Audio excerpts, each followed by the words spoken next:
Hey guys, welcome to my channel. I'm John Deek. My channel is called John Deek Toy Reviews and More. Today I'm going to do a review of the new Hot Toys Armored Batman figure that Hot Toys released in Hong Kong last week at Secret Base. You guys might have never heard of me. That's okay. I'm the new kid on the block, and I'm going to start doing reviews just to be more active in the hobby and have a little more fun with it. There are definitely a lot of other great reviewers out there that I want to give a shout out to. Clipper King, Optobotomus. I always have a tough time with his name. Clipper King and Optobotomus, Shartimus Prime, Sean Long. Those are all really the OG of reviewers. They've been around for a long time. Been watching their videos for many years. I really enjoy them, so check them out. Also, Joe Bratton, aka Stiff Richards. He does reviews for the custom world, more along the lines of like Rain Man and so forth. Really cool videos. Nenny D, he's the OG of the Predator world. He's done some great videos. Really enjoy them. Dean Knight, again, awesome reviews. And Budget Stark, who actually doesn't do reviews. He more so goes over to Secret Base in Hong Kong and films some of the newer figures that release, and he's sort of our inside guy, I like to call it, when it comes to getting early footage of new figures that Hot Toys puts out for as a prototype at Secret Base. So with that said, really quick, behind the Armored Batman figure is a classroom chalkboard that I bought for my house, and I'll show you what it is right now, in case anybody's wondering why there's a Captain America shield behind it. My girlfriend likes to draw figures, and I'm sorry, not figures, characters up on the wall to just sort of decorate the room, brighten it up a little bit. So, all right, so let's dive into it and begin. So I have some notes here that I took of the figure itself that I wanted to review specifically, and I will begin with the box. So let me get the box prepared now. All right, so let's check out the box. It's your typical, your standard shoebox style box. The top just lifts off. It's a really nice material. The bat symbol here sort of has like this, almost like a film type graphic put on it. You got the side of the box, other side of the box, back of the box, which has the credits on it, usually on the back, and your warning and so forth. Actually, the credits are on the inside. That's right, I forgot. Let me just open this up. Nobody really cares about the box, but whatever. So there you go. You got JC Hong and so forth. So those are the guys who worked on it and deserve the credit for this figure. All right, so that's the box. Now let's get into the head sculpt and the light up feature. So I know I spent a couple minutes there in the beginning talking about stuff, but it's my first review, and I just wanted to, just let you guys know who I was and so forth. All right, so first things first, if you're in this hobby, get yourself one of these little micro precision screwdriver sets. You can get them for $5 on eBay, shipped to your house, like literally. You're gonna need one of these because you don't want to mess around when you're putting in the batteries for the head sculpt. So first thing I want to do is I want to show you how to turn on the light for the eyes. So his eyes do light up. There's a light up feature, and let me try to get the camera to focus properly. And I don't know if you guys can see in there or not. It's a little dark, but anyway, right there we go, we got it to focus, is where the batteries go in. You get 3 batteries with the figure, but you actually only need 2 to operate it. All right, and the way you turn on the lights, and this was a question I received from my buddy Julian over in Paris, was how do you turn it on? Is it easy? It's pretty easy. All you do is just take off the head, you flip the switch, right there like that, and your eyes are on. So I personally don't like keeping batteries in my figures or any of my toys because I don't want them to corrode and then eventually ruin the electronics of the figure. So, but you'll see there's a little, screwdriver in there, a little screw in there, and you're going to need one of these little precision, screwdrivers to get that out. So that is the way to turn the light on. So for the review, I'll leave the light on. When you pop the head on and off, what I noticed was that the back piece here, let me just go ahead and remove the figure. If you kind of like pop it on like this, let me show you upside down, you have a chance of kind of dinging the back there. So you don't want to, have any paint flake off or anything. So the way to do it is you kind of want to like put his, head forward and give it a pop on. There you go. And you'll hear it, you'll hear it pop in. So, all right. So I want to talk about the head sculpt a little bit. So I'm going to bring him a little bit closer here to the camera and wait for it to focus. I'm going to go out and buy a really great camera to do these reviews. For now, I'm just shooting this on my iPhone. I've already checked out a few cameras to get. So anyway, let's get on to the head sculpt, which is usually the most important thing when it comes to 1/6 collecting. Everybody always talks about how accuracy is, how accurate it is, and how great does it look and so forth. I really think that Hot Toys nailed this particular sculpt of Ben Affleck.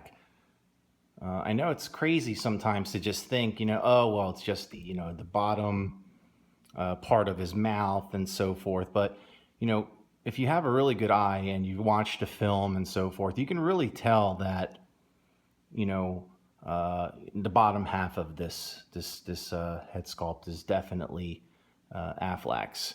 So they did a great job with that. I'm definitely happy with it. I spent some time looking at it. I think this particular mouth pose that they decided to use as the standard one is great. It's pretty good. It sort of has that like, he's ready for combat look in his eyes, and he's sort of like speechless, and he's just kind of there doing his thing, getting ready to kick Superman's butt. But you also receive with this figure a second mouth sculpt that just pops in. This is more of an open sculpt, and basically it shows more teeth and so forth. The way the sculpts go in and out, I will show you really quickly here. Pop off the head again, and what you want to do is just simply push the sculpt back like this, and just okay. So if you just noticed it popped up, I don't know if you see that. It's because it's held on by a magnet there. So you kind of just nicely and carefully pull it down. You don't want to scratch it, and you pop the new one in, and that's that. And it just pops right in. So the magnet does most of the work for you, and when you want to switch it out, you can switch it out. So we'll go ahead and we'll keep the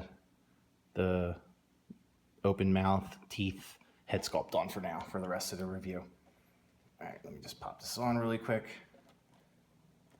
All right, cool. So there we go.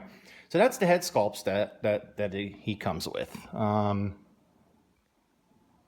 gonna have to edit some of this because it keeps getting blurry, but it's okay. So let me just give you a close-up comparison of the two sculpts. There you go. And now you get to see what it looks like up close. Okay, so Next, what I want to talk about is the articulation of the figure. You know, how well are you able to pose this figure? And I'm going to tell you that, you know, watching the film and watching the behind the scenes of you know, Ben Affleck wearing this suit, I mean, I don't think in real life it was, you know, a very articulated suit to begin with. So the figure itself is fairly limited when it comes to you know, articulation, and I'll show you where you can articulate it and where you can't. So you got his head goes left, right, up, down, that way, this way. So you can't really do a full turn on his head because the you know, his mask will definitely hit something. So the arms kind of go up a little bit, not much, very minimal. Then the arm does bend. That's pretty much it. This arm also bends. That's pretty much it. It goes down that way. And then the wrists obviously will go, you know, do a full 360. As far as ab goes, ab crunch, there's no ab crunch. There's no left or right in the ab. There's no opening the legs. There's no moving the legs up and down. And pretty much the knees will bend like this, which will give you, you know, some little, you'll be able to pose it a little bit. Can't really go left or right, but the legs do move. They do twist like this, both legs. So that's pretty much it for articulation. I mean, it is a really, really big figure. So the material that they use is a painted plastic, and it's on there. I mean, you can't take this suit off of the figure unless you're going to destroy it. There's really no way of removing it, I don't think, without you know, really messing it up. What else I wanted to talk about was the material that is underneath of the figure. So he has this this type of you know, suit material, and it is very, very similar to what the Superman Man of Steel figure has as far as his suit. It's sort of like this sleek, somewhat, you know, stretchy type material. He has that in his arms, they're visible, in his waist, and down to his crotch area, and so forth. But I'm assuming that possibly the whole figure is lined with this material, but I can't know for sure without, you know, taking it apart, which I'm not going to do. So there you go. You have this you know, stretchy type, you know, material there, which is it's really nice. It's I mean, you could definitely tell the detail that they put into it. I mean, all the lines are stitched properly. I mean, you know, you have your little you know, your little indentations to show the suit's design and so forth. And then you also have it up here on the legs. So that's that for that suit. So let's talk about the actual suit itself, and then I want to get into the cape and show you guys the cape also. The suit, let me put him back up here, is very similar, in my opinion, to General Zod's suit that they did. So I just kind of want to do like a comparison here of the different suits. So General Zod had this very hard, you know, plastic, painted plastic, and you know, Armored Batman has a very hard painted plastic. So it's very, very similar. If you're wondering what the Armored Batman feels like and you own General Zod, go over there, pick him up, you know, touch the suit a little bit, and you'll be able to get an idea of what Armored Batman, you know, is going to feel like when you receive him at home, if you decided to get him or not. So I just wanted to do a quick comparison as far as that goes. So let me put him away. Size-wise, I'm going to show you how he stands up next to Man of Steel. Obviously, I'm going to put them side by side here so you can see. So he's slightly a little bigger than Man of Steel. Obviously a lot bulkier, which, you know, in the film it also seems like he's a lot bulkier. Let me move the figures back a little bit so we can see their feet. Okay. All right, there we go. Let's see if that works. Yeah, perfect. All right, awesome. So there you go. You guys got like a side-by-side of what, he's going to look like next to a Man of Steel figure. If you have one, if you don't, if you're deciding to get one and this is how you want to display it next to each other, you get a generalized idea of what they're going to look like. Let me do like a back-to-back so you can see there. That's what that looks like there, like that. So, all right, cool. So that's the comparison for the Man of Steel figure, and that's that. So let me put Man of Steel back over here on his stand. And let me just really quick, because I really, really love this stand. I think they did a fantastic job with it. They sculpted out the logo, the BvS logo, the Batman versus Superman logo.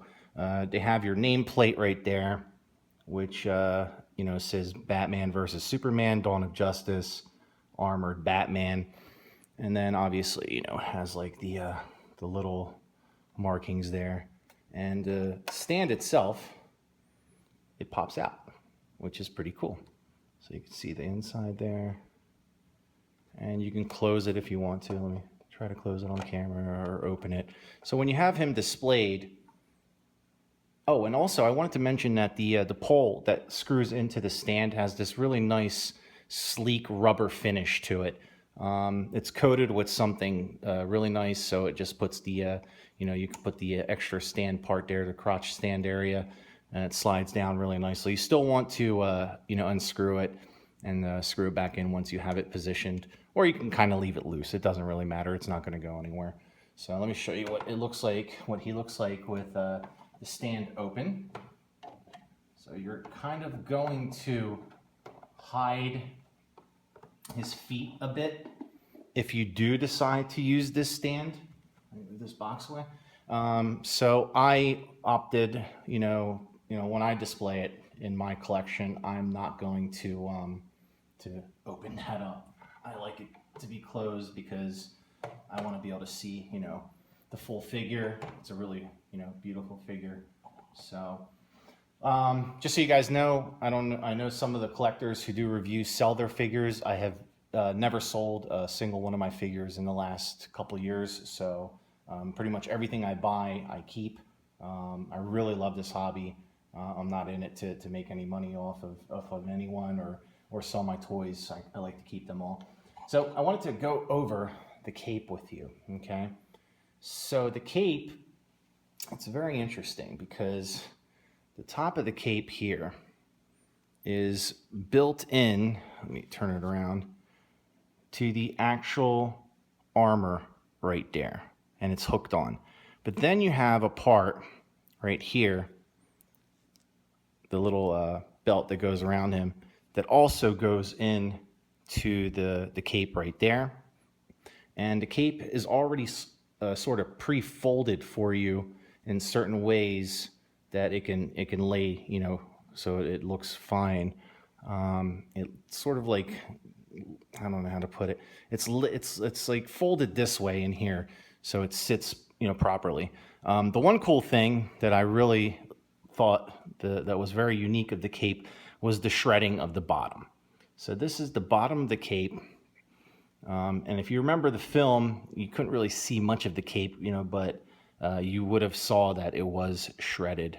So they kind of went all out and already, I guess you could say weathered the cape, at least the bottom of it, to have that shredding effect, which is pretty neat. So I just want to take a second here, and I want to get some nice close-ups of the figure for you guys to see it. And then at the end of the video, I'll tell you what I think. So that's his head area, chest.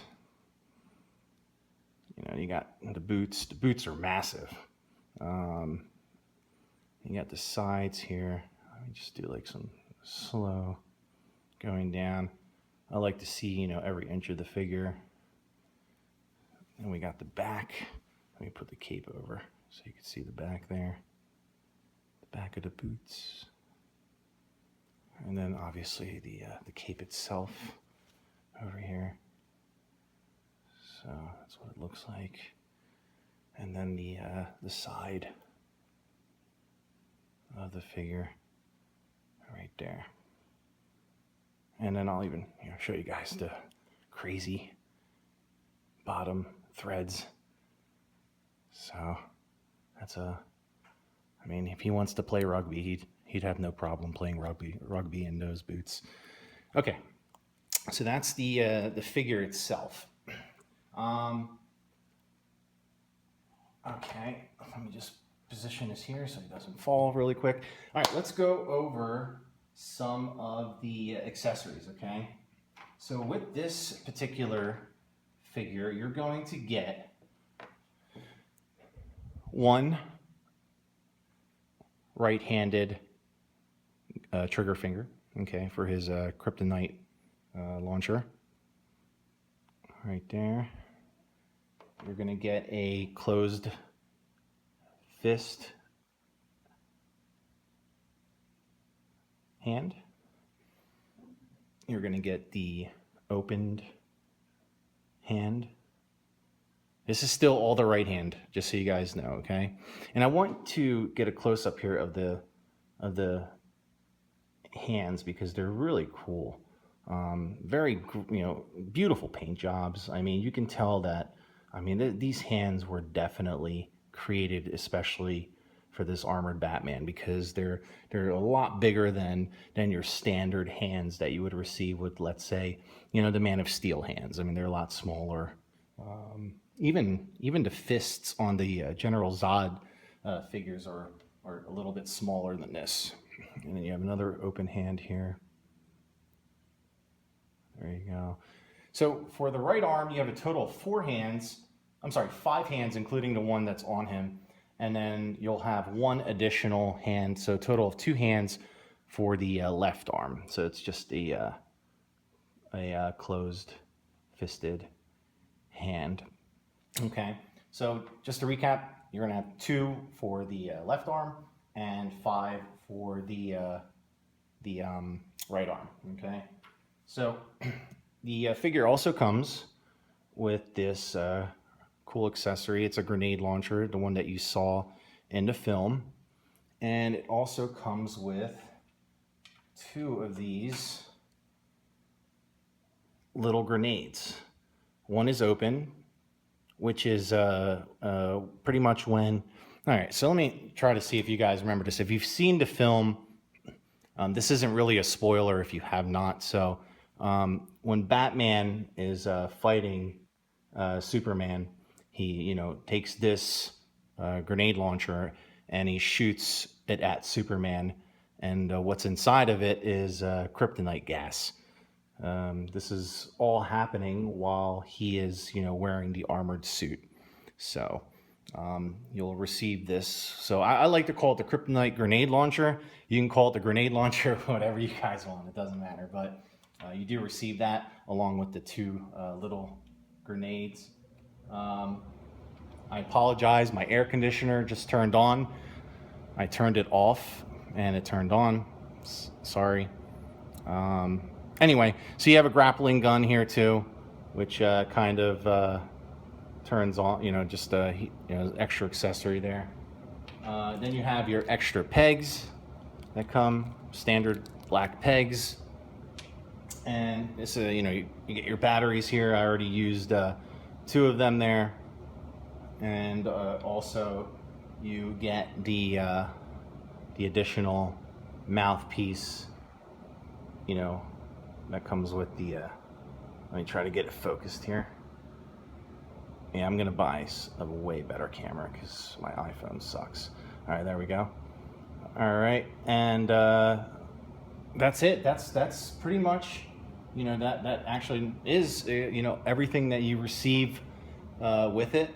So my opinion, okay, here's my opinion. I think that as far as the suit goes underneath, I can see, them wanting to be really screen accurate, and obviously that's what we all want, but the suit underneath is so well hidden that I really think that they could have went as far as, giving us a little more articulation as far as the arms go.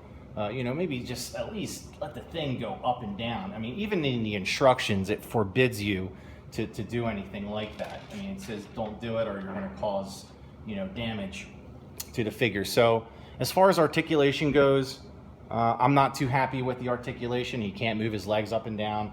But then again, you know, he is really, you know, the suit is a really big suit, and he's got a lot to carry around there. So I'm not going to do like a whole grading thing like, you know, Clipper King does, mainly because I'm new at this. I'm still trying to, you know, develop my own system. Head sculpt. All right. Beautiful head sculpt. I mean, it's just spot on. You can just see the damage and the cuts on the masks and the body all over. It's awesome. I love the second piece, the second mouthpiece. It looks great. The cape is really cool. The stand is beautiful. I like how they sculpt out the stand, and it just, you know, it just looks really, really awesome. Yeah, so would I buy it? Well, I did buy it. You know, would I buy it again if I wasn't reviewing it? Yes, I would. It's a fantastic figure. It's definitely a piece that will stand out in your collection, and it'll look fantastic next to your Man of Steel figure if you decide to, you know, pose it that way. So I think I covered everything. If I didn't, you know, definitely, you know, leave me a comment, or, you know, hit me up on Facebook. You know, I have a fan page on Facebook, John Deek, Toy Reviews and More, and I'll answer all your questions. This figure is not out yet in America. It's set to release at Sideshow. I believe it's delayed now till October. As of now, it's only available, I think, in Hong Kong, if there still is any available. I'm not really sure. They might be sold out by now, but regardless, they're coming to America in October, late October. But then again, you know, that's what Sideshow says, and it's already been delayed once. The price of it is, I believe, $249. So it's, you know, considering some of the other figures that Sideshow sells for that amount of money, I think you're getting a pretty decent amount of accessories with the figure.